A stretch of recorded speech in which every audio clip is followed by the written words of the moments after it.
on now. And you can raise your hand if you have a question, or use the chat feature, or you can speak and we'll hear you. And then with some changes to the Open Meetings Act that were made in June, we are going to do a roll call vote for all action items as a part of the new requirements for a virtual public meeting. So with that, we are ready to go, I believe. Ready to go, Mike?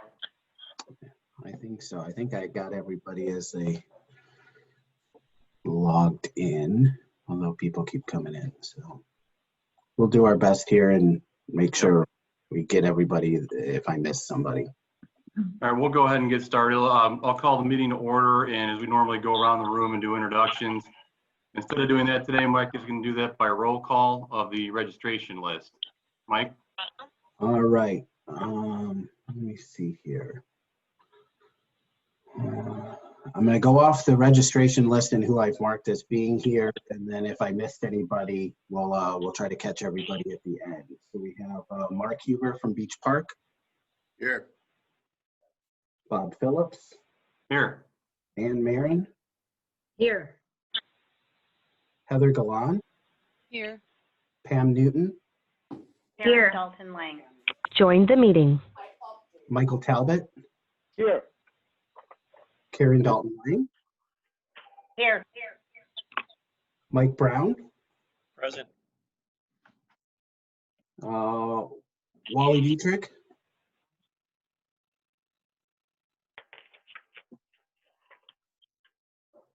He's on mute. Here. All right.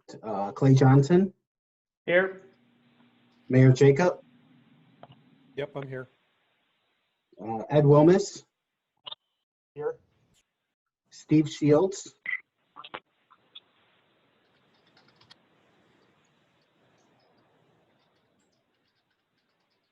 I see him on here. Dave Kilbane. I'm here. Marty Neal. Russell Petroviak. Here. Tim Dilsaver. Here. Lauren Platt.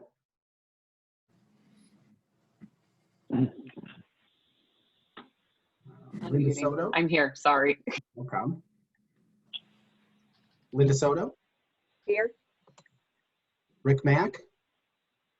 Here. Alex Sosa. Here.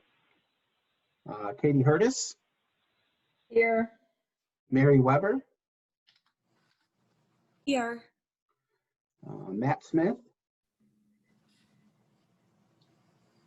Here. Joe Christel. Here. Joe Serdam. Here. Mark Bowen. Mark Buin. Here. Luke Schumacher. Here. Chris Bouchard. Here. Dwayne O'Loughlin. Here. Dan Brinkman. Here. John Vanna. Good morning. Here. Scott Trubicki. Here. Jason Fleur. Here. Peter Sturr.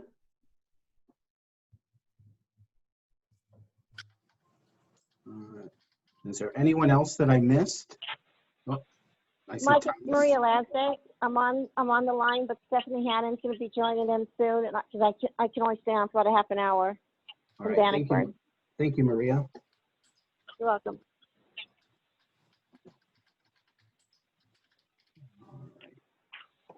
All right. Anyone else that I missed? I see- Brian Joyce from Lake Forest. Thank you, Brian. Let me get you here.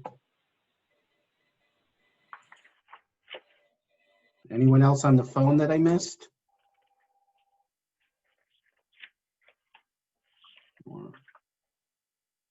Thomas Maylard from Waukegan is here as well. I see him in the chat. He's getting his audio set up. All right, we do have a quorum. Okay, we'll go ahead and get the meeting started.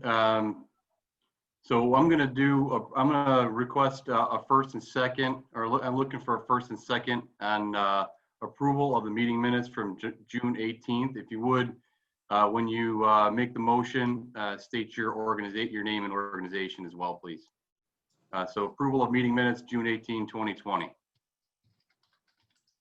Michael Talbot of Kildare, so moved. Second, And Mike Maren Brown, Fox. Lake Zurich. Okay, we have a first motion and a second. I'm going to go ahead and ask Mike to take roll call. We'll just take roll call of the participating municipalities. All right. Bannockburn, Aye. Beach Park, Aye. Deerfield, Aye. Fox Lake, Aye. Gurnee, Aye. Hawthorne Woods, Aye. Kildare, Aye. Lake Barrington, Aye. Lake Forest, Aye. Lake Zurich, Aye. Libertyville, Aye. Lincolnshire, Aye. Lindenhurst, Aye. Long Grove, Aye. North Chicago, Aye. Round Lake,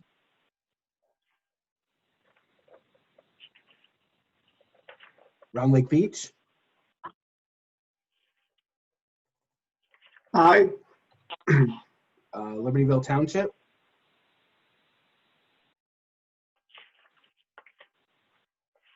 and Waukegan. Aye. All right. Okay, motion passes. Moving on to agency reports. Katie Hurtis is the first up with IDOT Bureau of Programming. Katie?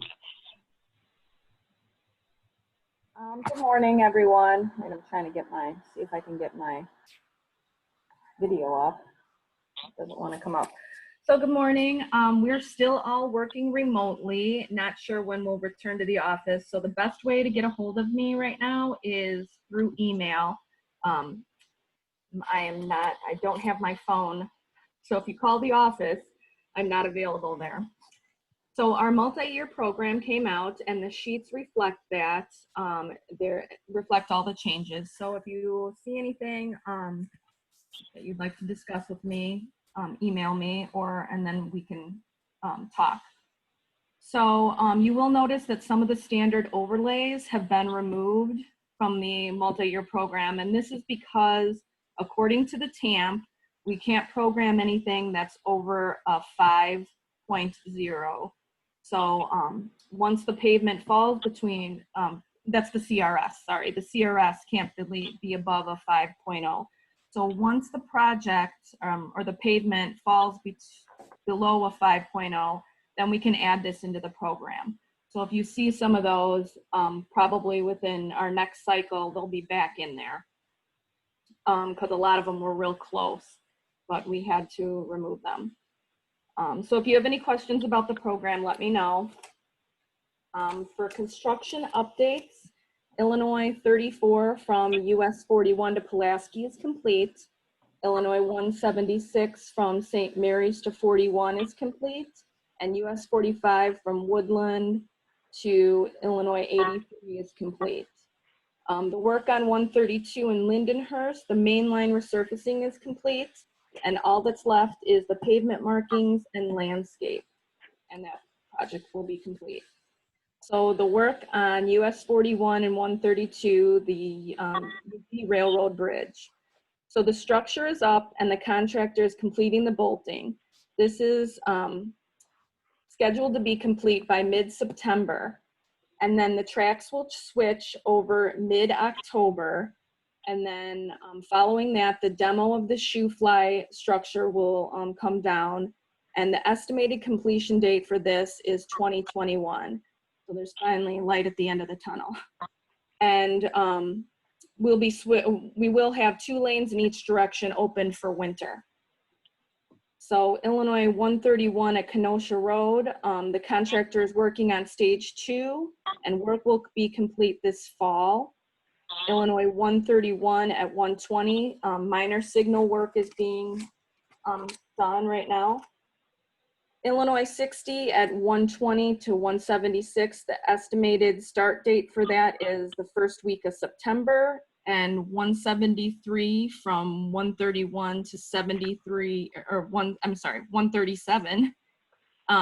The contractor right now is currently working on the ADA sidewalks, and milling will follow in the next week or two. Any questions? Thanks, Katie. And we'll go ahead and move on to Alex Hosa with IDOT Bureau of Local Roads and Streets. Alex? Good morning.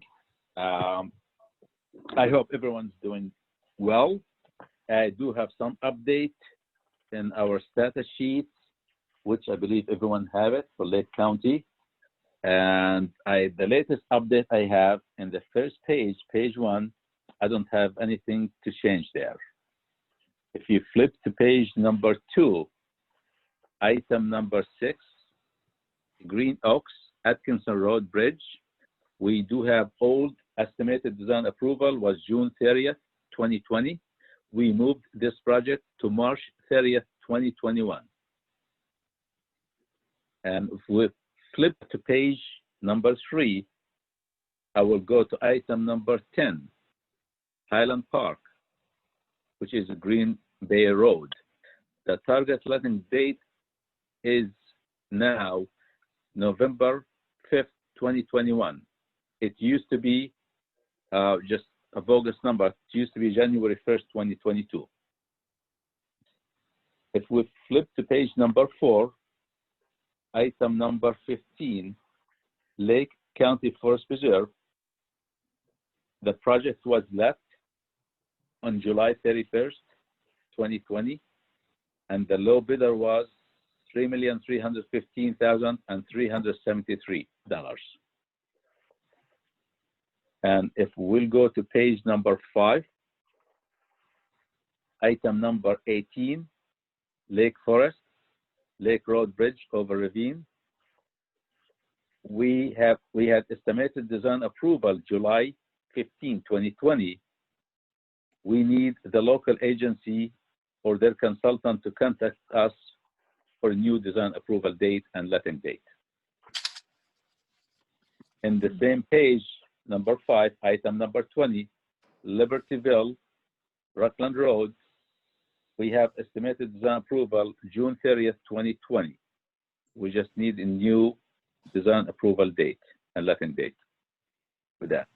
If we'll go to page number 6, item number 21, Libertyville Township, Oak Spring Road, we have old estimated design approval, which is May 15, 2020. And the new design approval date now is November 2020, this year. Same page number 6, item number 24. We have Sheridan Road Bikeway. We had estimated design approval July 15 this year, and the new design approval date now moved to next a year from now, which is August 2021. The last page is page number 7. I will go to item number 25, Round Lake Beach, Hook Drive. We have actually estimated design approval the end of this month, but the project will not make the design approval for this month. We moved the design approval to January 22, 2021. Item number 26 in the same page, which is Vernon Hills. The letting moved to November 2022. And the last item I have, which is number 28, Zion, the letting moved to March 5th, 2021. That's all the updates I have. And if you do have any questions regarding to Rebuild Illinois Bond Fund, which I mentioned that last time, or any question about how we handle our FSW recognition meeting or our kickoff meetings or our phase 1 submittals or any latest questions, I'm here to answer it. Any questions?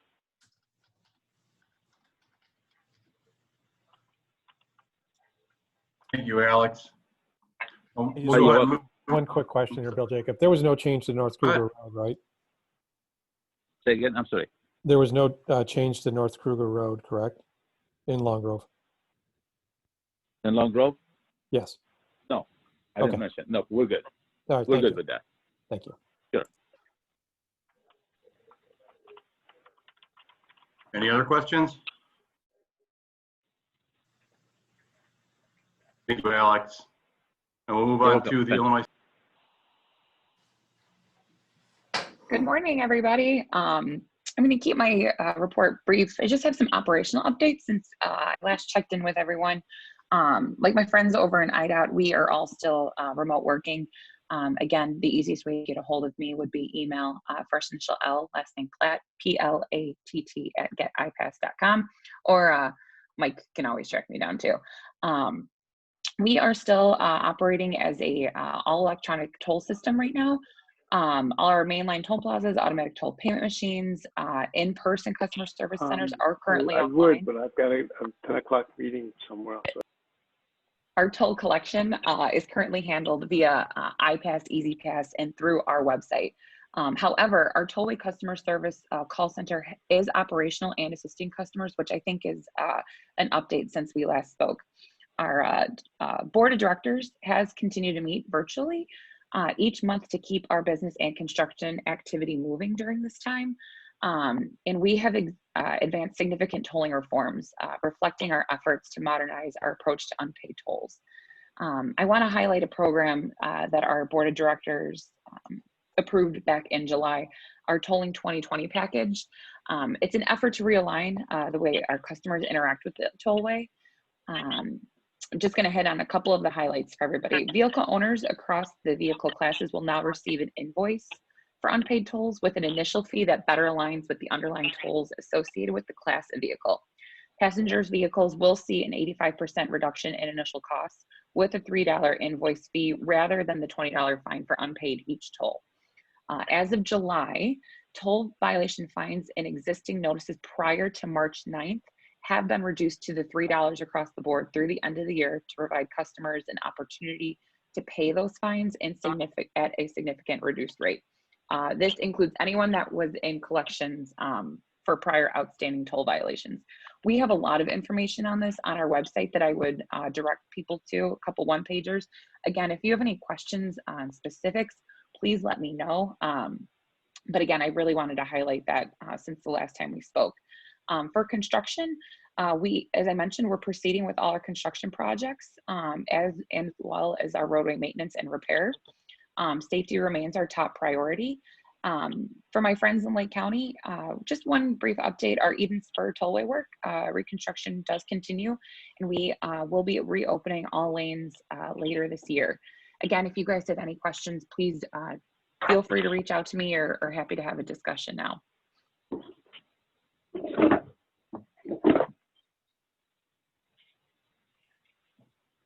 Any questions for Lauren? Thanks, guys. Thank you, Lauren. Next, we're moving on to the CMAP report, Russell Petroviak. Russell? All right, I'll keep this quite brief. You know, on your agenda is the ITAP call for projects, so I'll save that item for when you guys discuss that. The STP projects, you'll be discussing that too. So like other agencies, CMAP is still working from home. We plan on doing that probably for the remainder of the year.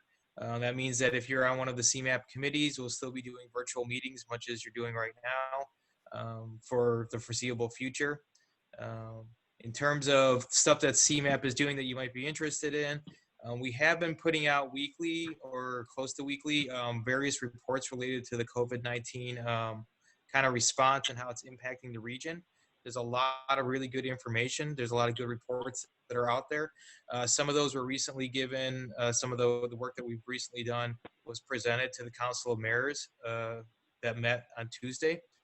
So a lot of the mayors responded very positively to some of the information we've been putting out there.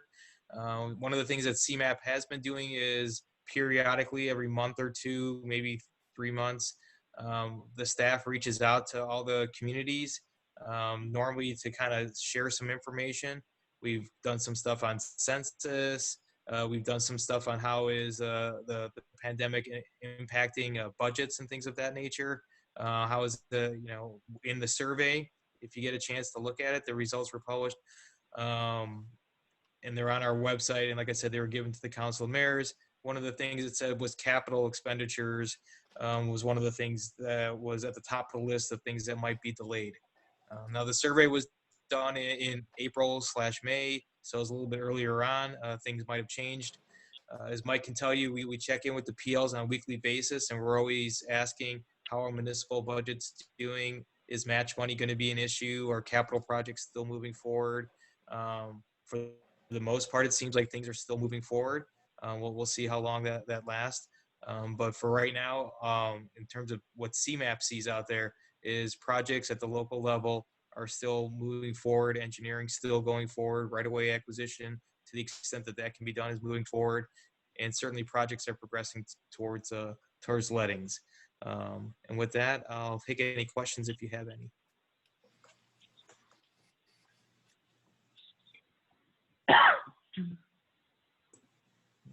Thank you, Russell. Andy Plummer is not here today, so we're going to skip the RTA report and we're going to move on to the Metro report. Rick Mack. Good morning, everybody. Okay, Morning. I'm going to throw some numbers at you here, so bear with me.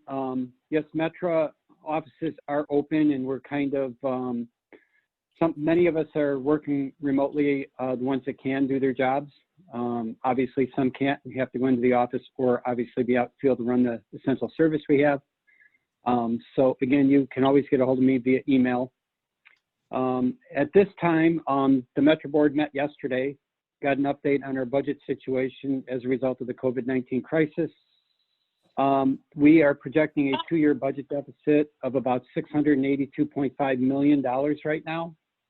Because of the ridership is down about 90% still.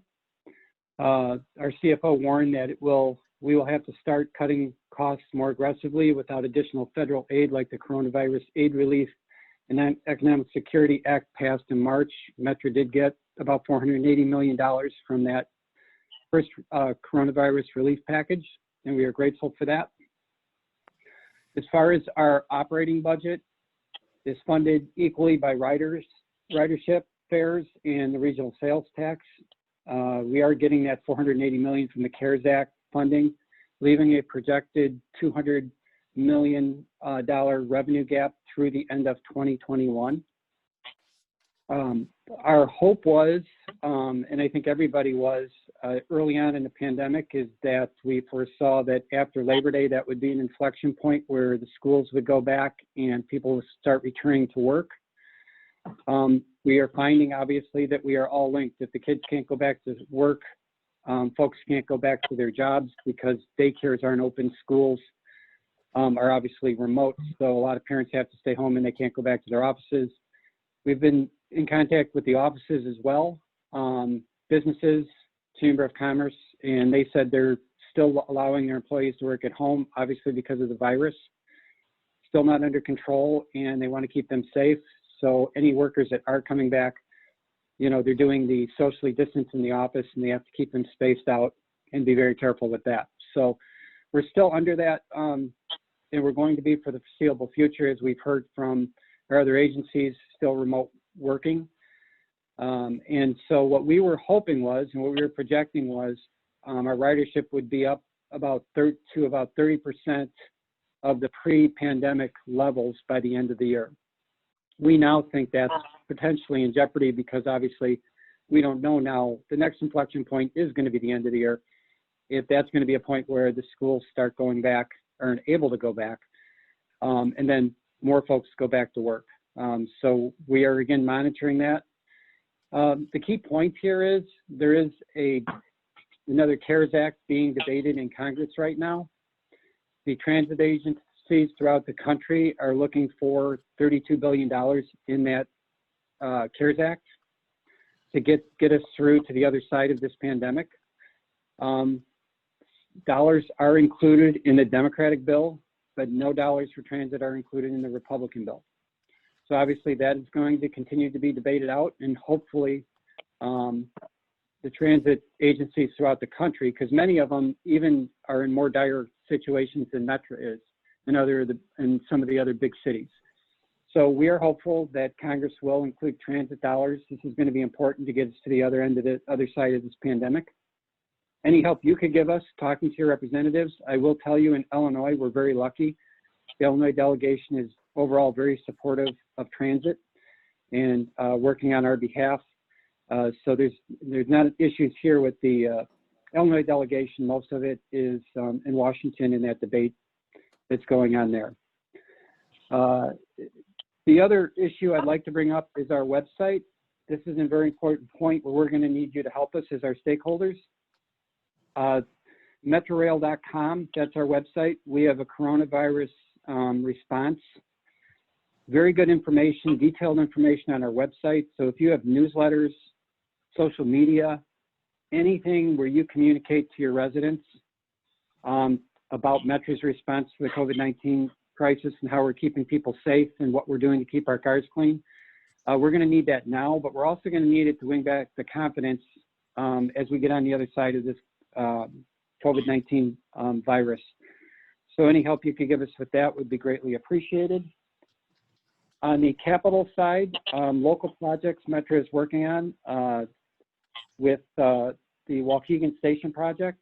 That's to rehab the bathrooms, and the UP is also rehab the platform there, putting new warming shelters equipped with heaters, on-demand heat there at the Waukegan Station.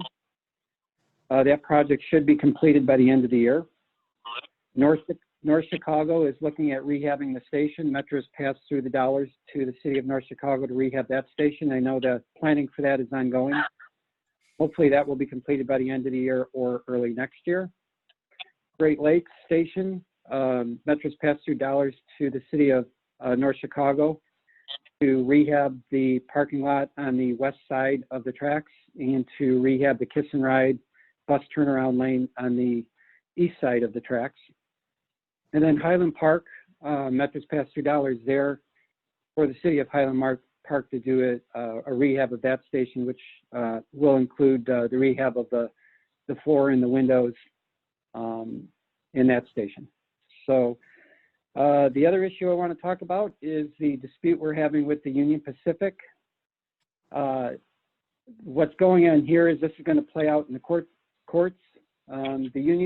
Metro is saying that the Union Pacific is a common carrier, has a common carrier responsibility, and that's to run the service until someone else does take that over. Metro is negotiating with the UP to take over their employees and many of the mechanical and operating system of the Union Pacific. So right now, those are UP employees. Under this scenario, they would become Metro employees. The situation and the sticking point here is right now, Metro essentially pays for that service through our purchase of service agreement. We're willing to continue that, and we want basically a lateral. What the Union Pacific is saying, no, they want us to pay significantly more than what we're paying currently right now through the purchase service agreement. And so that's where the dispute is. And as I said, this is going to play out in our court system, and I'll do my best to keep everyone informed as to when things progress on this particular issue. And after that, that is my update. I'd be glad to answer any questions you might have.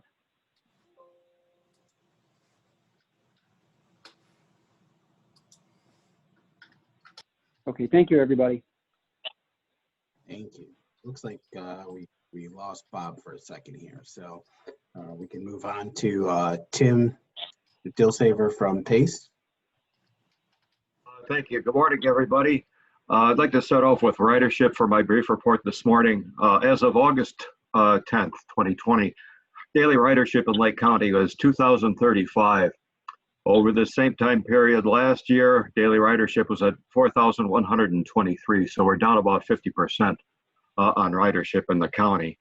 I'd like to report that PACE welcomed new director. Hoffman Estates Mayor William McLeod was appointed to the seat by Cook County Board's Suburban Caucus on July 29th. Director McLeod is replacing Al Larson, who is retiring.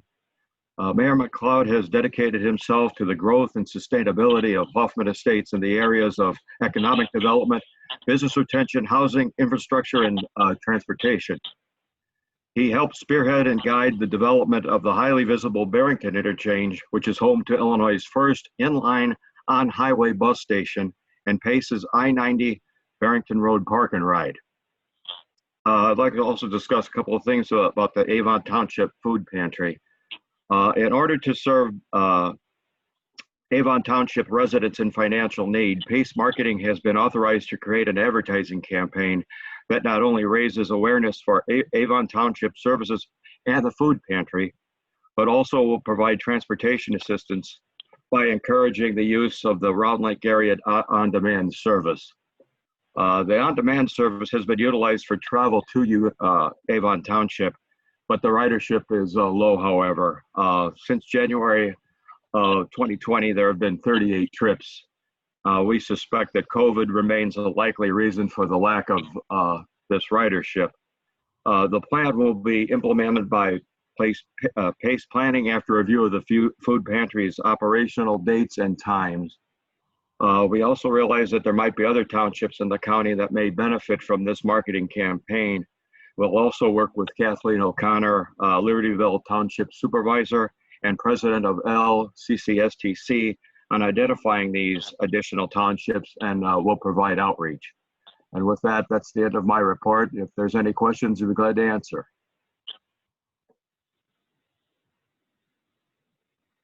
All right, hearing none. Well, thank you, Tim. Okay, thank you. All right. Well, I don't think Bob has been able to rejoin us yet, so we will we'll continue on here. So moving to our SVP program, we did hold a public comment period for the recommended program for federal fiscal year 2021 through 2025 through the month of July. We did not receive any public comment during that time. And I have not received any more additional questions from any of the communities during this time. So today we are looking to recommend approval of the federal fiscal year 2021 through 2025 recommended program. That was it was included in the meeting packet, and we did discuss it as well at our June meetings. So we're looking for recommending approval today to the full council, and next week for the full council to adopt this program. So with that, we'll see if there's any questions before we look to approve this.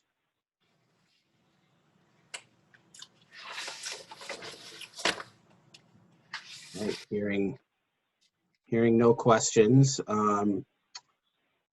would ask for a motion. And again, if you could state your name when you make a motion. Looking for a motion in a second. Pam Newton from the Village of Hawthorne Woods, so moves for approval. Thank you, Pam. Wally Dietrich, Village of Lincolnshire, second. Thank you. All right, and as we previously mentioned, we do need to do a roll call vote for all action items. So I will run through the list of municipalities again and try to mark everybody down. So Bannockburn, Beach Park, Aye. Deerfield,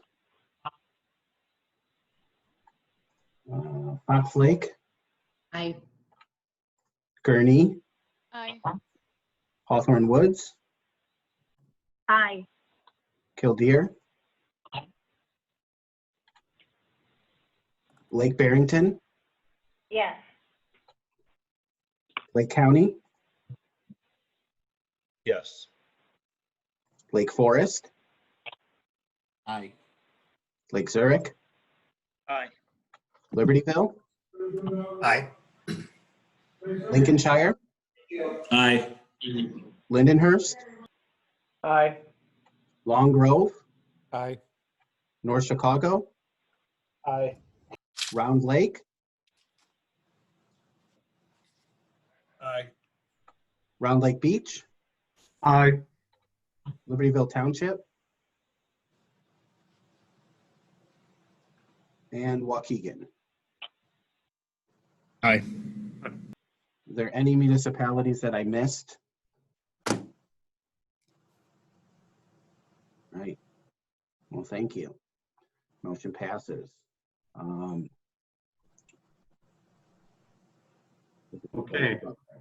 Here we go. Bob's back. Yep, got back in, had a little internet issue there.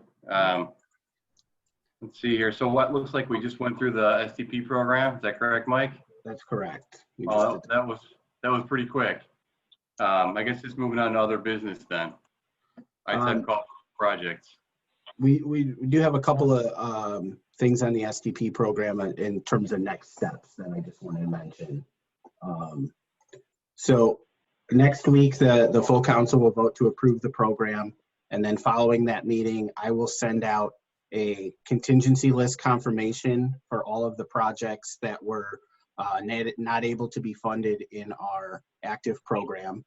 And then our methodology does require an active program management training for anyone that's in the active or contingency list. So we've scheduled that right now for September 17th at 9 a.m. I think this will be relatively short. We'll do it via Zoom, probably a half hour to no more than an hour, just so everyone is on the same page of what the requirements for our active program management are, how we'll handle cost increases, how we'll move projects around, and what the rules are, because those rules will take effect with the start of the new federal fiscal year on October 1st. And then we've been doing quarterly status updates, but the form is going to change starting with our December updates that will be required. It's going to be a much more robust spreadsheet that CMAP has put together for the STP shared fund, and they've been doing it for the last year. All of the councils are going to be using that same spreadsheet. It will come out from the PLs from me for all the project sponsors. It will need to be done, submitted by one of the project managers in the month of December will be the first one, and then those will get compiled and shared with CMAP, because CMAP is looking to track trends throughout the region. If we consistently see that projects are being delayed because of review time at IDOT or a specific issue, we can make adjustments to the entire regional program. And the goal is to not risk money that the councils have, and we don't want to risk project sponsors losing funding for things that are outside of their control. So if we can look at them at a regional level, we can make changes together. So that's really the next steps. If there's any questions, I can answer that, but otherwise that's all I had for this update. Thanks, thanks, Mike. Are there any, moving on to public comment, is there any public comment here in the room?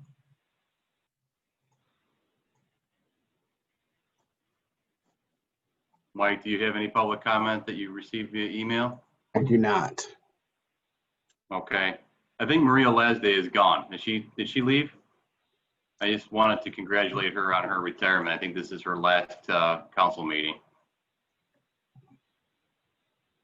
I think she did have to leave. Okay, sorry, we missed her. So we're not going to do roll call, but the next meeting is October 22nd, and I'm just going to, unless if we could there's just jump back real quick to other business, yeah, sorry, Mike. Yeah, no problem. I just wanted to let everybody know that starting tomorrow, IDOT is opening their call for projects for the ITEP program, Illinois Transportation Enhancements Program. There is a lot of information on their website, a guidebook, a lot of information.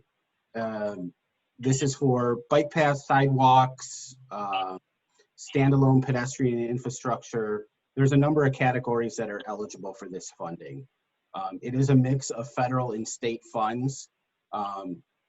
As part of the Rebuild Illinois Capital Bill that was passed last year, the state is contributing an additional $50 million a year to this ITEP program, and they'll be doing a call every 2 years.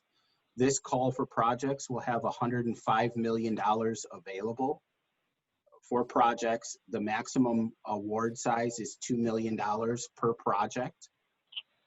Applications are due by November 2nd. They have to be done online, and a hard copy has to be sent to Springfield, and that hard copy has to be received by November 2nd.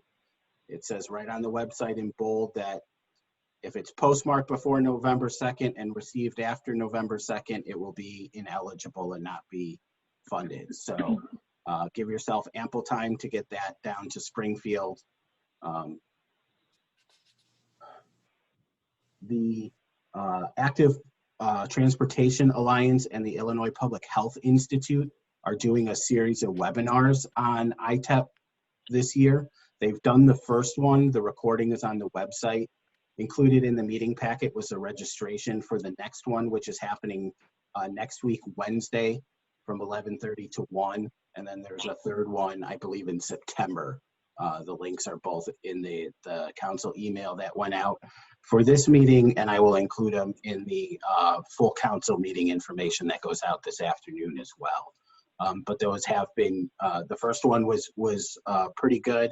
It had a lot of useful information, and the second one next week is focusing on how they're going to score and rank these ITEP applications as they come in.